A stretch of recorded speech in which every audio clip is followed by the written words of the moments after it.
Assalamu alaikum and welcome to the next exercise on grade 10th math and thank you very much guys for all your support। तो चलिए आज का session हम start करते हैं। Class 10th math unit 7 trigonometry और आज हमने करनी है exercise 7.2 starting it with the theory portion. So what is an arc? Arc is part of the circumference of a circle. सबसे पहले ये देख लेते हैं हम। ये हमारे पास एक सर्कल है and the centre point of this circle is this one. ठीक है, अब इसमें आर्क क्या होती है? So any part on the circumference. So circumference क्या चीज़ होती है? सो सर्कमफ्रेंस का फॉर्मूला होता है हमारे पास 2πr। ठीक है, एंड सर्कल में हमारे पास सर्कमफ्रेंस किस चीज़ को रिप्रेजेंट कर रही होती है? तो ये जो आपके पास बाउंड्री है ना, ठीक है, boundary of this circle, this is representing the circumference. जैसे हमारे पास शेप्स होती थी ना, जैसे लेट सपोज हमारे पास ये रेक्टेंगल है, ठीक है, तो उसमें अगर हमने इस बाउंड्री की लेंथ फाइंड आउट करनी है तो वो क्या कहलाती थी हमारे पास? Parameter, right.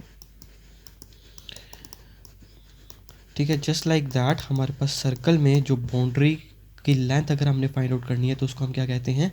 सर्कमफ्रेंस। और उसका फॉर्मूला क्या होता है हमारे पास? 2πr, right. ठीक है, और रेक्टेंगल की शेप में अगर हमने पैरामीटर फाइंड आउट करना है तो वो कैसे करते होते थे? Simply add up all the sides of this particular shape, तो आपके पास पैरामीटर आ जाएगा। सो अब इसमें हमारे पास आर्क क्या चीज़ होती है? Part of circumference of a circle. तो अब ये सर्कमफ्रेंस है हमारे पास, ठीक है, ये सर्कल है एंड इसका सर्कमफ्रेंस क्या हो जाएगा? Boundary of this circle. तो अब इसमें part of the circumference, let suppose हम ले लेते हैं यहाँ से लेकर यहाँ तक ये एक हमने पैच ले लिया। ठीक है, अब इस पैच को हम क्या कहेंगे? This is my arc. So you can see in this figure from point A to point B, ये हमारे पास क्या बन रही है? Arc. Why? Because it is lying on the boundary of the circle, तो ये हमारे पास आर्क बन जाएगी, right. The next is segment of a circle. क्या होता है? पार्ट ऑफ अ सर्कल, ये भी सर्कल का एक पार्ट होता है, bounded by an arc and a cord. ठीक है, तो सर्कल का ऐसा पोर्शन जिसमें आपके पास आर्क भी आ रही हो, यानी ये पोर्शन ए टू बी, ठीक है, which means boundary of a circle में ये हमारे पास आ रहा है पोर्शन, तो ये आर्क का हिस्सा हो गया। नेक्स्ट क्या है? हमारे पास कॉर्ड भी होनी चाहिए। तो कॉर्ड क्या चीज़ होती है? Chord is any line that is touching the 2 points on the circle. ठीक है, ऐसे 2 पॉइंट्स जो सर्कल के 2 पॉइंट्स को टच कर रहे हो, ठीक है, और वो जो लाइन है ना आपके पास, वो सेंटर ऑफ द सर्कल में से नहीं गुजरनी चाहिए। ठीक है, तो ये देखें, ये लाइन है, ठीक है, now this line is touching 2 points on the circle, तो ये हमारे पास क्या बन जाएगा? कॉर्ड। अगर यही चीज़ लेट सपोज हमारे पास एक सर्कल है, ये इसका सेंटर पॉइंट है, और अगर एक लाइन पास कर रही है सर्कल को 2 पॉइंट्स में और सेंटर में से गुजर रही है, तो वो हमारे पास कॉर्ड नहीं कहलाएगी। ठीक है, उस केस में ये हमारे पास डायामीटर बन जाता है। ठीक है, from this point to this point ये हमारे पास क्या कहलाएगा? Diameter. It is not the chord. Chord के लिए ज़रूरी है कि वो जो लाइन है सर्कल के 2 पॉइंट्स को टच कर रही है और वो सेंटर में से ना गुजर रही हो। ठीक है, इट कुड बी एनीवेयर। ये भी आपके पास कॉर्ड है, लेकिन ये इस पॉइंट में से गुजर रही है, इस पॉइंट में से गुजर रही है, but it is not passing through the centre, तो ये भी आपके पास कॉर्ड कहलाएगी, राइट। सो सेगमेंट क्या होता है आपके पास? Part of a circle, circle का कुछ कोई ऐसा पोर्शन, कोई ऐसा region bounded by an arc, जिससे आपके पास आर्क का रीजन कवर हो रहा हो, प्लस द कॉर्ड, और वो कॉर्ड बन रही हो। तो अब ये देखें, आपके पास ये एक नई शेप बन गई है। सो ऑल द रीजन और area covered inside this shape is your segment of this whole circle. ठीक है, तो इसमें ये सारा पोर्शन आपके पास इंक्लूडेड होगा। सो this is called the segment. Next is sector of a circle. क्या होता है? Part of a circle bounded by 2 radii और रेडियस एंड एन आर्क। ठीक है, सबसे पहले तो सर्कल का ऐसा पोर्शन, ठीक है, जिसमें 2 रेडियसेस कवर हो रही हैं, यानी सबसे पहले तो आपके पास एक आ रही होगी arc from point A to point B, ये आपके पास बन गई आर्क। ठीक है, अब ये दोनों आर्क से मिलकर हमारे पास इन दोनों के जो एंड पॉइंट्स हैं इनको सेंटर ऑफ द सर्कल से मिला दें, तो ये आपके पास ये यहाँ से लेके यहाँ तक डिस्टेंस क्या होता है? रेडियस होता है ना। ठीक है, the centre point of a circle and any boundary of a circle, और इन दोनों के बीच का जो डिस्टेंस होता है दैट इज कॉल्ड रेडियस। तो यहाँ से यहाँ तक का ये भी क्या हो जाएगा? ये भी रेडियस है, राइट। तो अब ये सारा पोर्शन आपके पास क्या कहलाएगा? This is called the sector of a circle. So there is a difference between sector of a circle and segment of a circle. For sector of a circle, your one end point should be at the center. ठीक है, जबकि segment के case में it does not have any concern with the center of a circle, right? तो ये हमारे पास 3 basic definitions थी about arc, segment of a circle and sector of a circle. Next concept हमारे पास एक फॉर्मूला आ रहा है which is L is equal to are theta. Now what is L? L is basically the length of a circular arc. Circular arc की हमारे पास जो लेंथ आ रही होगी that is representing the L। R is the radius of a circle and theta is your angle or the central angle which is always measured in radians। अगर आपके पास angle given है डिग्रीज में सो उसको हमने पहले रेडियंस में ज़रूर convert करना है in order to further process it using this formula. ठीक है, अगर डिग्रीज में लिखा रहने देंगे so that would be considered as wrong. So this is the formula L is equal to are theta, जिसको हमने आगे एक्सरसाइज क्वेश्चन में अप्लाई करना है। And the last one formula is finding the area of a circular sector. तो हमने अगर circular sector है, ठीक है, उसका एरिया फाइंड आउट करना है तो उसके लिए फार्मूला कौन सा यूज़ करेंगे? Half R square theta. Simple, you need to memorize this formula. इसको भी हम आगे एक्सरसाइज में यूज़ करेंगे। सो नेक्स्ट इज एक्सरसाइज 7.2 और इस एक्सरसाइज में हमारे पास ऑलमोस्ट क्वेश्चंस हैं 13 जिनको हमने सीखना है। So starting it with the question number 1, find theta when L is given, length is given and radius is given. तो हमने फार्मूला पढ़ा which is L is equal to are theta. ठीक है, तो अब इस केस में हमने थीटा फाइंड आउट करना है ना, तो ये देखें ये हमारे पास ओवरऑल फार्मूला है R is equal to are theta, L is equal to are theta. अब यहाँ से अगर हमने L फाइंड आउट करना है we can easily find it out. अगर हमने रेडियस फाइंड आउट करना है तो वो क्या हो जाएगा? तो हमने रेडियस फाइंड आउट करना है ना, extra thing over air is theta, जो कि मल्टीप्लाई हो रहा है, इसको दूसरी तरफ लेके जाएंगे तो क्या हो जाएगा? डिवाइड। तो ये क्या हो जाएगा आपके पास? L over theta. तो यहाँ से हम लेंथ रेडियस भी फाइंड आउट कर सकते हैं। और अगर हमने थीटा फाइंड आउट करना है तो उस केस में क्या हो जाएगा? Extra thing over here is R, इसको दूसरी तरफ ले जाएं तो क्या हो जाएगा? Divide.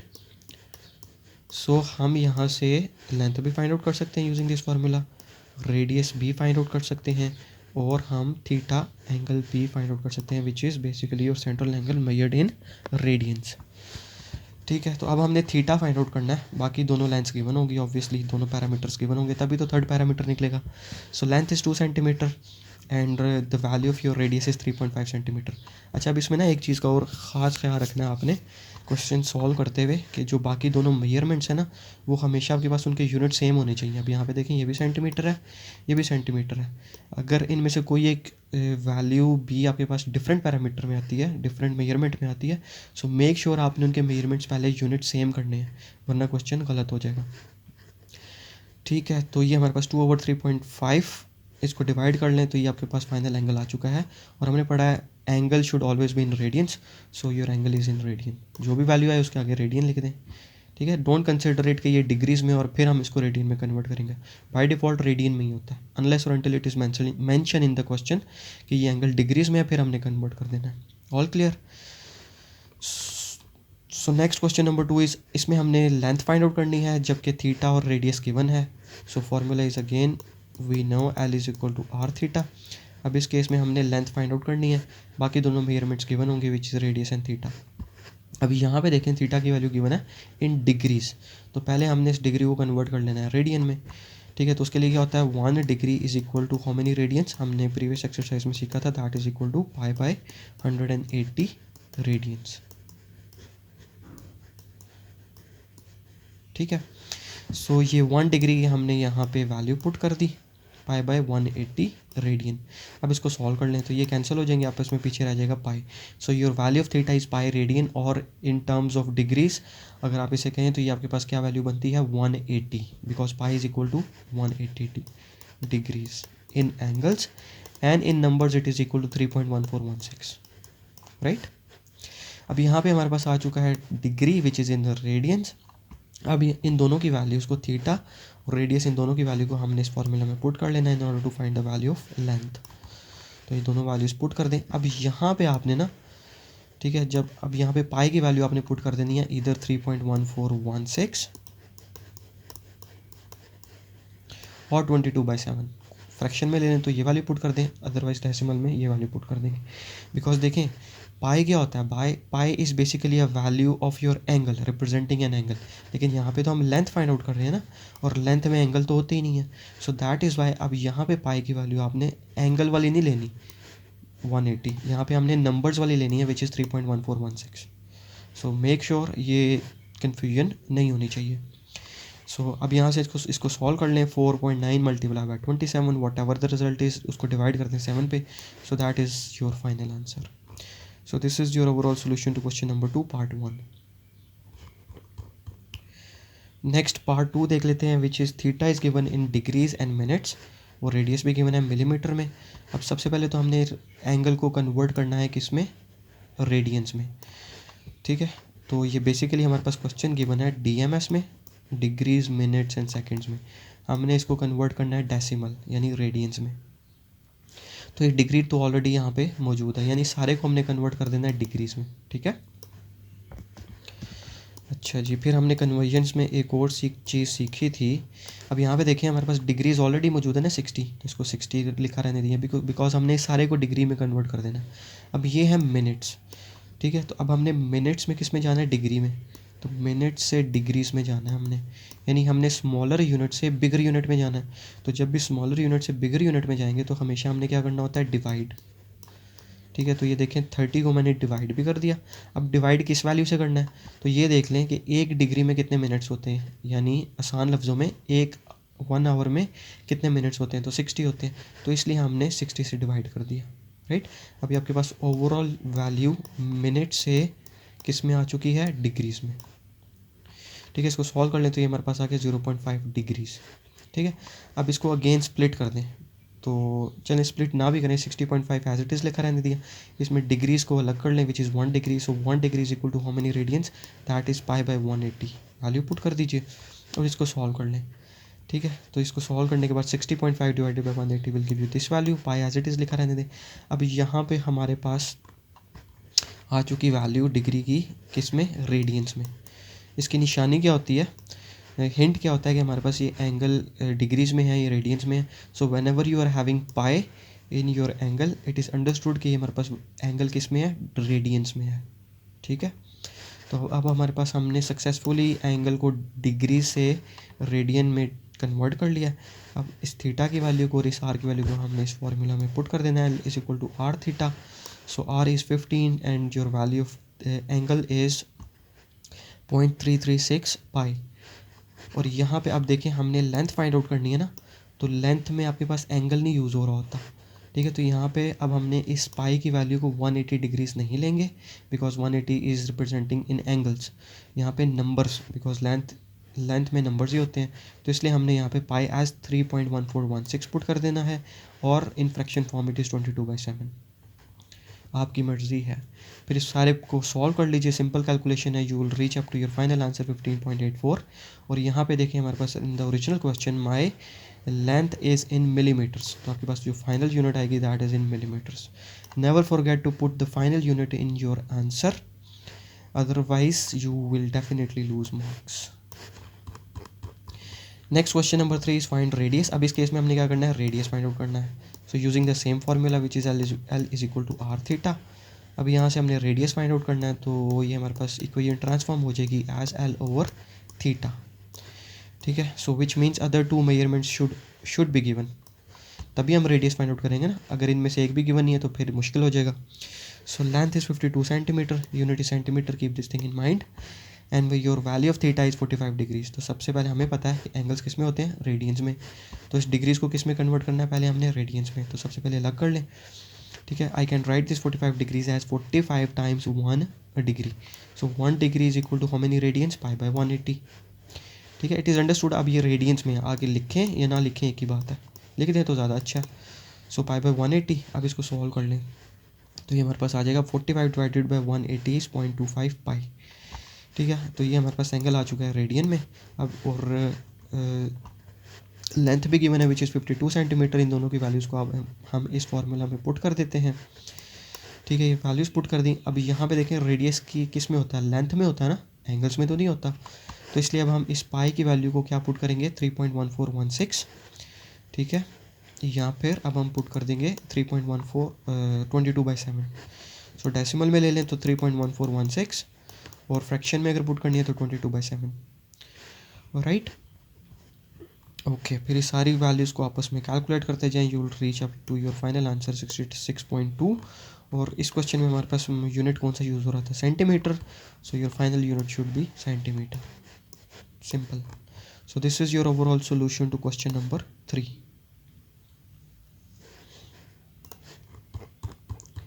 Next question number 4 is, in a circle of radius is given which is 12 centimeter.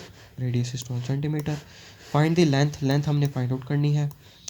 और we of an arc which subtends a central angle theta 1.5 radians. तो थीटा ऑलरेडी हमारे पास रेडियन में गिवन है, हमें कुछ भी कन्वर्ट करने की ज़रूरत नहीं है. सो फॉर्मूला लिखे हैं, इक्वल टू आर थीटा. दोनों वैल्यूज़ पुट कीजिए, इन दोनों को मल्टीप्लाई करें, आपके पास आंसर आ जाएगा.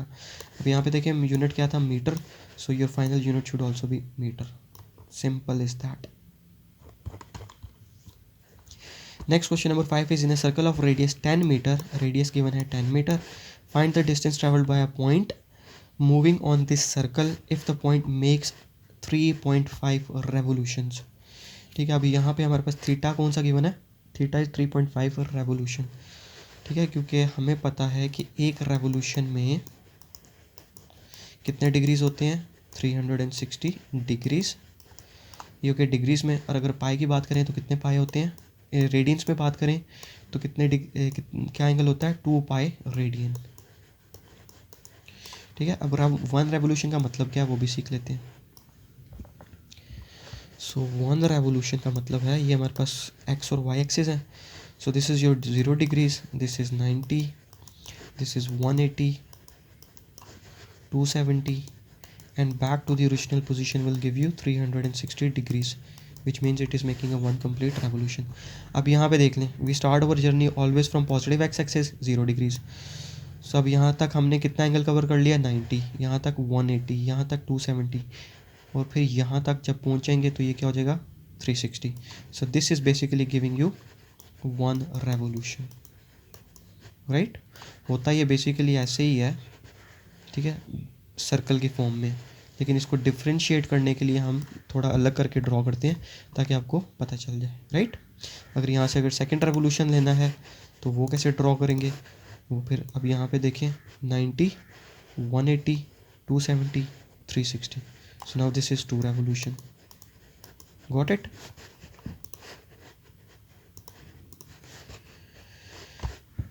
ओके, सो यहाँ पे एंगल की वैल्यू गिवन है 3.5 रेवोल्यूशन. सो इसको हम मतलब यूँ लिख सकते हैं ना, 3.5 मल्टीप्लाई बाय 1. सो 1 रेवोल्यूशन किसके इक्वल होता है इन टर्म्स ऑफ रेडियन, 2 पाई. हमने अभी सीखा है यहाँ पे.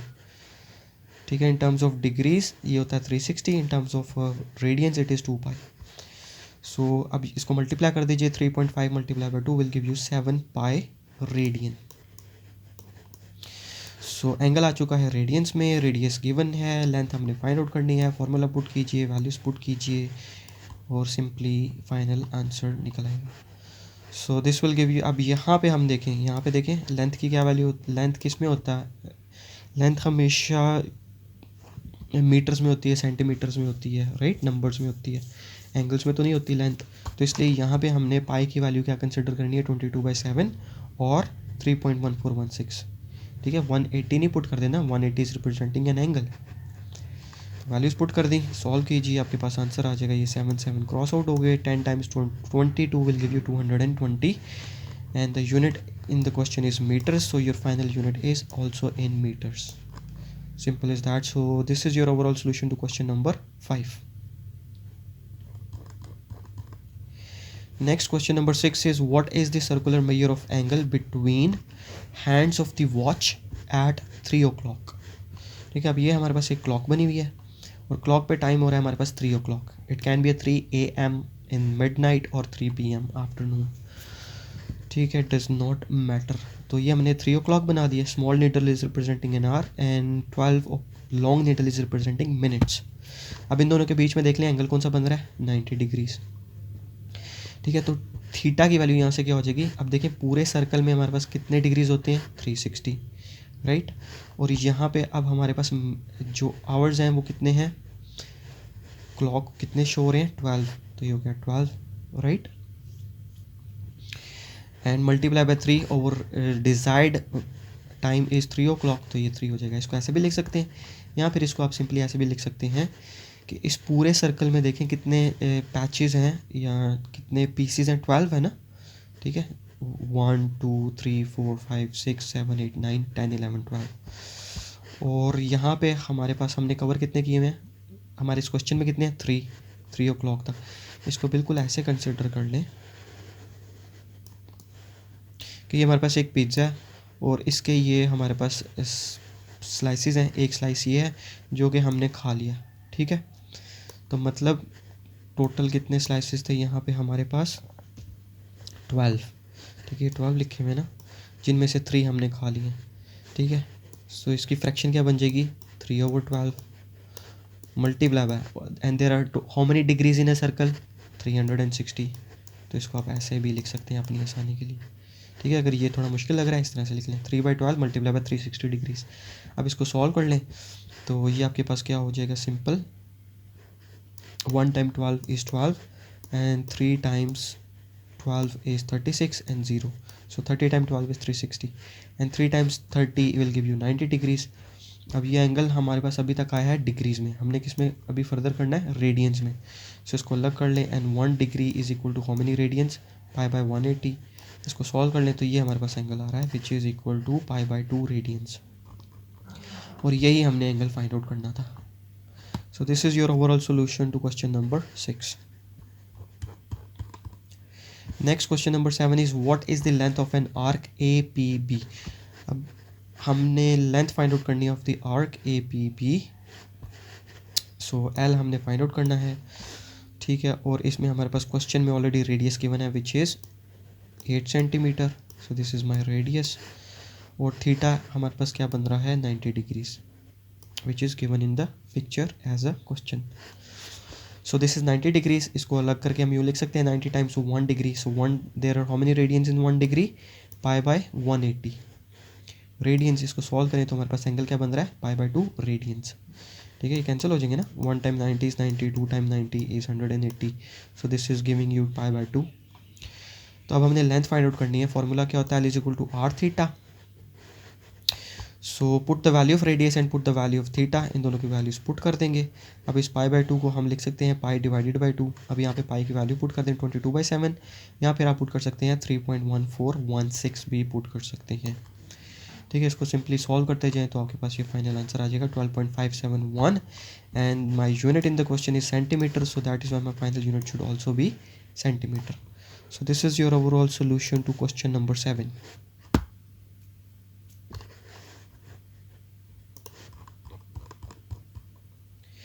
Next question number 8 is in a circle of radius 12 centimeter.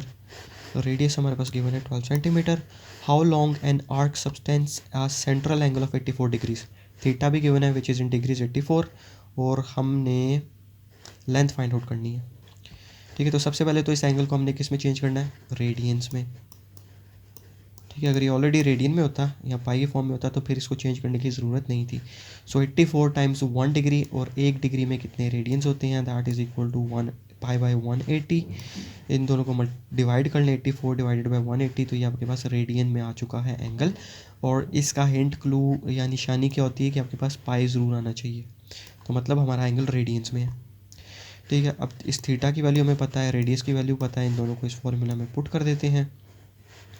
ये वैल्यू अब हमने पुट कर दी। अब लेंथ, हमेशा लेंथ के मेजरमेंट किस में होती है, नंबर्स में होती है, metre, centimetre, it could be anything, angles में नहीं होती। तो इसलिए अब यहाँ पे इस पाई की वैल्यू को हम 180 कंसीडर नहीं करेंगे, हमने क्या लेनी है 3.1416, या फिर अगर फ्रैक्शन में ले रहे हैं तो क्या हो जाएगी 22/7, ठीक है। तो यहाँ पे हमने 22/7 ले लिया। अब इन सारी वैल्यूज़ को आपस में सिंपली कैलकुलेट कर लें तो आपके पास लेंथ आ जाएगी 17.6, ठीक है। 557 भी लिखते हैं तो भी ठीक है, and if you want to round it up to the 1 decimal point तो ये हो जाएगा 17.6, and the unit in the question is centimetre, so that is why my final unit should also be centimetre.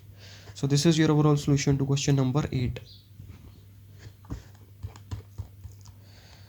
Next question number 9 is find the area of a sector OPR. हमने area find out करना है इस sector का. Angle given है 60 degrees, radius given है 6 centimetre. तो ये दोनों चीज़ें गिवन है. अब पहले इस एंगल को हम किस में चेंज कर लेंगे, रेडियंस में. सो 1 डिग्री में कितने रेडियंस होते हैं, π/180. 60 डिवाइडेड बाय, अब इसको सिंप्लीफाई कर लें, ये 0 0 कैंसिल हो गया. और 1 टाइम 6 इज 6, 3 टाइम 6 इज 18, तो एंगल कौन सा बन जाएगा, π/3। तो ये हमने इसको रेडियंस में कन्वर्ट कर लिया है, रेडियस भी गिवन है, थीटा भी गिवन है। इन दोनों की वैल्यूज़ को अब हम पुट कर लेंगे एरिया ऑफ सेक्टर। तो एरिया ऑफ सेक्टर का फॉर्मूला क्या होता है आपके पास, that is equal to 1/2 r² theta. इन दोनों की वैल्यूज़ पुट कर ली, यहाँ से सिंपली आप सॉल्व कर लें। अब यहाँ पे आपने जो पाई है ना, अब देखिए हम रेडियस एरिया फाइंड आउट कर रहे हैं, ठीक है। तो अब इसमें पाई की कौन सी वैल्यू लेनी है आपने, 180 नहीं लेनी, it is not an angle, आपने लेनी है 3.1416 या फिर 22/7। सो इनको सिंपली कैलकुलेट कर लिया ना कैलकुलेटर, तो आपके पास फाइनल आंसर आ जाएगा 18.84। एंड एरिया इज़, यहाँ पे देखें रेडियस किस में था, सेंटीमीटर, तो फाइनल यूनिट क्या होगा, centimetre square, because area is always measured in square units, ठीक है। तो ये स्क्वायर डालना नहीं भूलना आपने। So this is your overall solution to question number 9। अब इसी का बी पार्ट जो है ना वो आपने प्रैक्टिस ज़रूर कर लेना है। Next question number 10 is find the area of a sector. Again हमने एरिया फाइंड आउट करना है, एंगल गिवन है 20 डिग्रीज और रेडियस गिवन है 7 सेंटीमीटर। तो पहले तो इस डिग्रीज को रेडियन में कन्वर्ट कर लेते हैं। So I can write this 20 degrees as 20 times 1 degree. So there are how many radians in 1 degree, 5/180, ठीक है। अब इसको सिंप्लीफाई कर लें, 20 divided by 180 will give you 9 and your angle is π/9 radians, ठीक है। थीटा आ चुका है, रेडियस गिवन है। एरिया ऑफ सेक्टर का फॉर्मूला क्या होता है हमारे पास, 1/2 r² थीटा। इसमें दोनों वैल्यूज पुट कीजिए और यहाँ से सिंपली इसको सॉल्व कर लेना। और यहाँ पे पाई की वैल्यू क्या लेनी है आपने, 22/7 यहाँ पर 3.1416, okay. Simply calculate all these values and you'll reach up to your final result, which is 8.55 meter square. Why? Because my length is in meters, तो हमारे पास एरिया किस में होता है, स्क्वायर यूनिट्स में, तो ये हो जाएगा metre square. Next question number 11 is Seher is making a shirt. Each panel of this shirt is of the shape shown shaded in the diagram. How much material cloth is required for each panel? ठीक है, अब ये हमारे पास diagram given है। अब इसमें radius देख लें, तो रेडियस हमारे पास स्प्लिट हुआ है 2 पोर्शन में, 2 पैचेस में, 2 रीजन्स में। So 1 is from here to here which is 10 centimetre and the other 1 is 56 centimetre. तो अगर हम कलेक्टिवली सारे का रेडियस ऐड अप कर लें तो ये क्या हो जाएगा, 56 + 10 विल गिव यू 66 सेंटीमीटर। और थीटा गिवन है, angle is 80, central angle is 80 degrees. तो सबसे पहले हमने इस सेंट्रल एंगल को कन्वर्ट कर लेना है फ्रॉम डिग्रीज टू रेडियंस। सो इसको अलग करके हमने लिख लिया और 1 डिग्री में हमारे पास कितने रेडियंस होते हैं, π/180, ठीक है। तो ये हमने अब यहाँ से इसको सिंप्लीफाई कर लें, 0 0 कैंसिल हो गया। सो इसको फर्दर सिंप्लीफाई कर लें, 4 time 2 is 8 and 9 time 2 is 18, तो ये हो जाएगा 4π/9 रेडियंस। एंगल रेडियंस में आ चुका है, रेडियस भी गिवन है। अब इन दोनों की वैल्यूज़ को हमें area of sector, why because हमने इस क्वेश्चन में क्या फाइंड आउट करना है, एरिया ऑफ सेक्टर ही फाइंड आउट करना है ना। अच्छा जी, यहाँ पे अब हमने एरिया ऑफ सेक्टर का फॉर्मूला लिखा which is half r² theta. इन दोनों में रेडियस और थीटा की वैल्यू पुट कर दी, ठीक है। Your radius is 66, your theta is 4π/9, ये दोनों वैल्यूज़ हमने पुट कर दी। यहाँ से इसको सॉल्व करते चले जाएँ। अब यहाँ पे आपने पाई की वैल्यू क्या कंसिडर करनी है, 3.1416, बस ये मिस्टेक नहीं करनी। तो आपके पास एरिया आ चुका है 3041.068 सेंटीमीटर स्क्वायर। अब ये जो एरिया है ना, ये आपके पास इस कंप्लीट पोर्शन का है, ठीक है। इसमें ये वाला पोर्शन भी इंक्लूडेड है और इसमें ये रेड पोर्शन भी इंक्लूडेड है, ये दोनों पोर्शन इंक्लूडेड हैं, ठीक है। अब हमने एरिया ऑफ अपर सेक्टर निकालना है, ठीक है। Area of upper sector means हमने ये वाला पोर्शन निकालना है, दिस वन, ये वाला, ठीक है। तो ये हमारे पास क्या हो जाएगा, और उसमें रेडियस की लेंथ क्या आपके पास 10 डिग्रीज, ये देख लीजिए। तो ये हमारे पास क्या है 10, ठीक है। और नीचे वाले पोर्शन की 56 है, तो इसमें 10 पुट किया है, थीटा हमारे पास वही रहेगा 4π/9। इसको सॉल्व करते चले जाएं, इसमें पाई की वैल्यू पुट कीजिए 3.1416, तो आपके पास फाइनल वैल्यू ये आ चुकी है which is area of upper sector, ठीक है। अब नेक्स्ट क्या करना है, हमने लोअर सेक्टर जो बिलो वाला ना, एरिया ऑफ ईच पैनल, वो हमने बेसिकली फाइंड आउट करना था। तो जो हमारे पास ओवरऑल रिजल्ट आया है ना, ये था ना हमारे पास,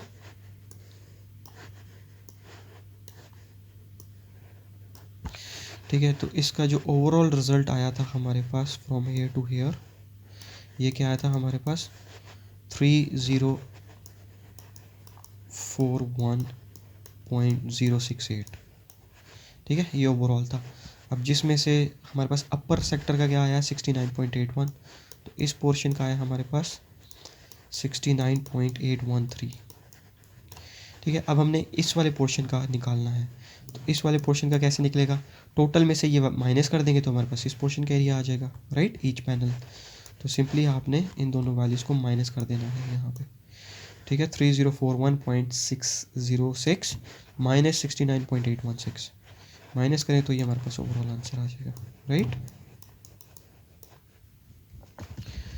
सो that is 3.3041.06 minus 69.813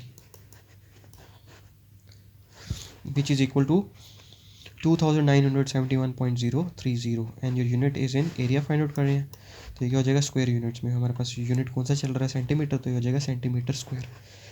so this is your overall solution to question number 11।